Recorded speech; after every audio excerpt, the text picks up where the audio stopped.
The spectre of famine has been held off for another couple of weeks, and in an environment as harsh as the bush, that's a long time.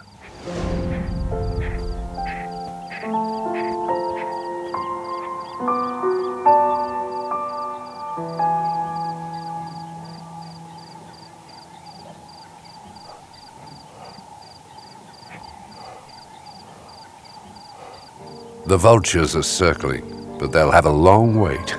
The lions won't be finished here for a while.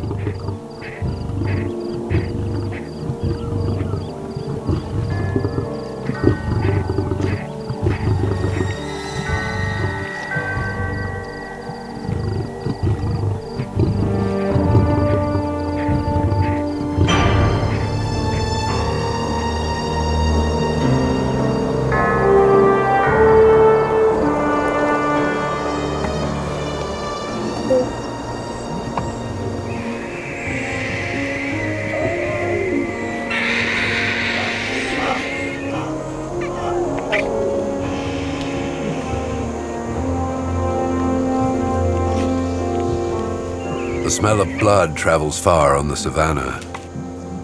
It's attracted other giraffes.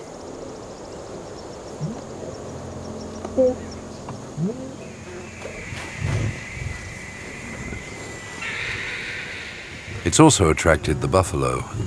They're worried about the lions, but from the smell of giraffe they can tell it's not one of them that's been killed.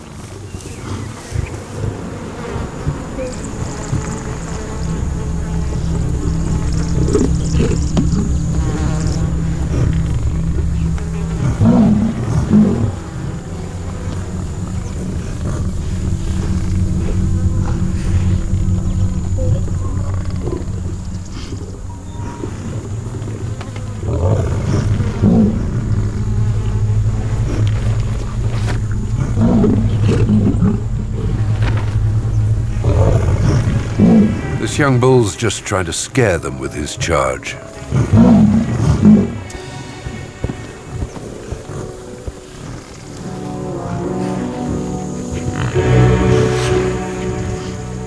This meat's too precious. The lions have gone to too much trouble to abandon it now. For the buffalo, there's no point to a confrontation.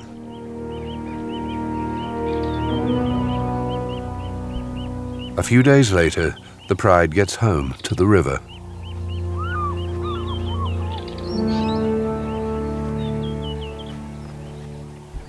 It's not a good idea for them to leave their territory for too long. Especially a territory like this one, right next to a river that never dries out, where a lot of animals come to drink. There are two other prides in the vicinity. One of them could take advantage of One Eye's absence and take over here.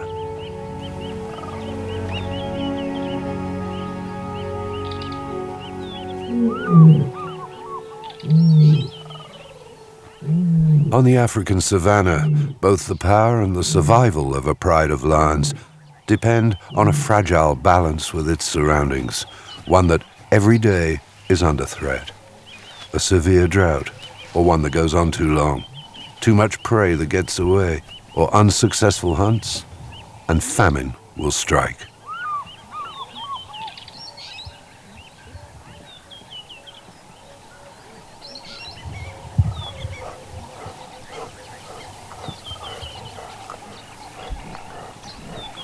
If the species is to survive, that means that as soon as any female comes on heat, one of the males must mate with her.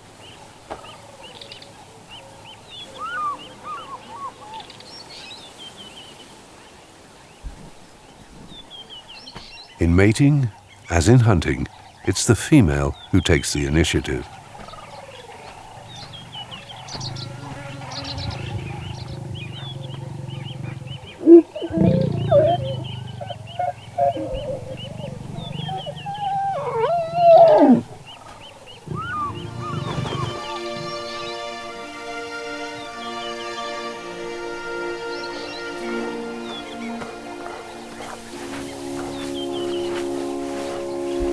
The male has played his reproductive role.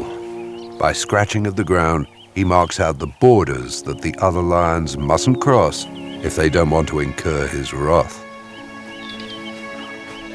Should a young male searching out new territory dare to ignore this mark, he must be ready to pay with his life.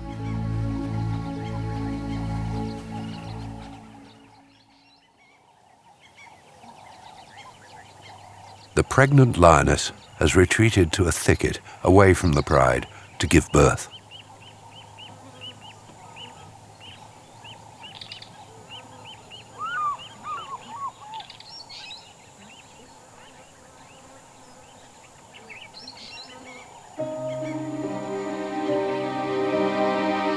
Hidden away there in the undergrowth, she's had 2 cubs.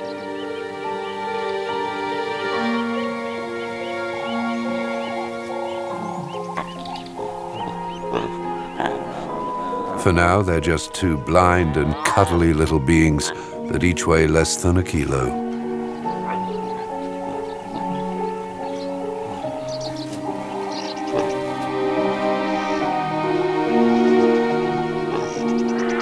Young lions need protecting. On them rests the whole future of the pride.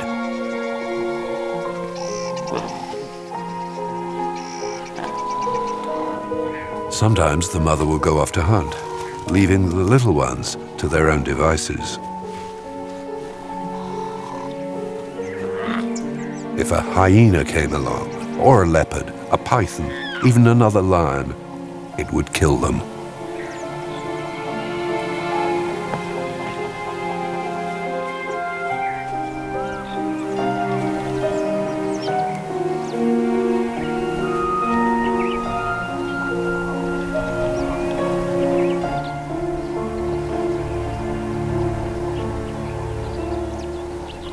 After 3 or 4 weeks of suckling her young and licking and cuddling them, the mother leaves her den and returns to the pride.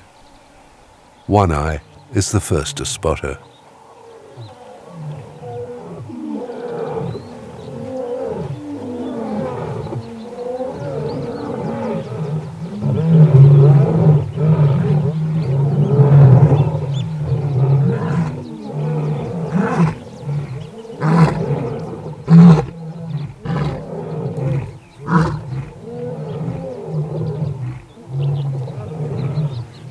The whole pride's very moved by the young mother's return, and they're all there to welcome her back.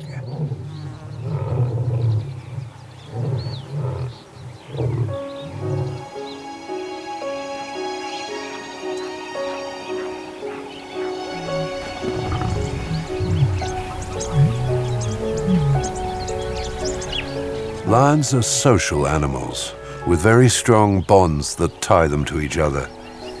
At these important moments in their lives, they can be very demonstrative.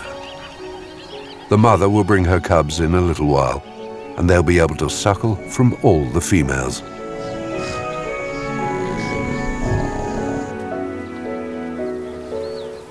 Once again, One Eye has managed to get them all through the drought.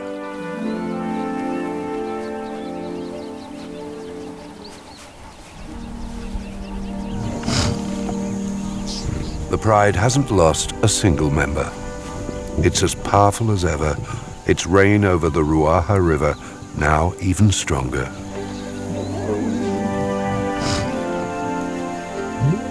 One Eye's courage and her skill in the hunt unite the pride around her in a sense of fellowship that's allowed them to survive the dreaded dry season and will continue to do so through the coming year in a climate that knows no pity.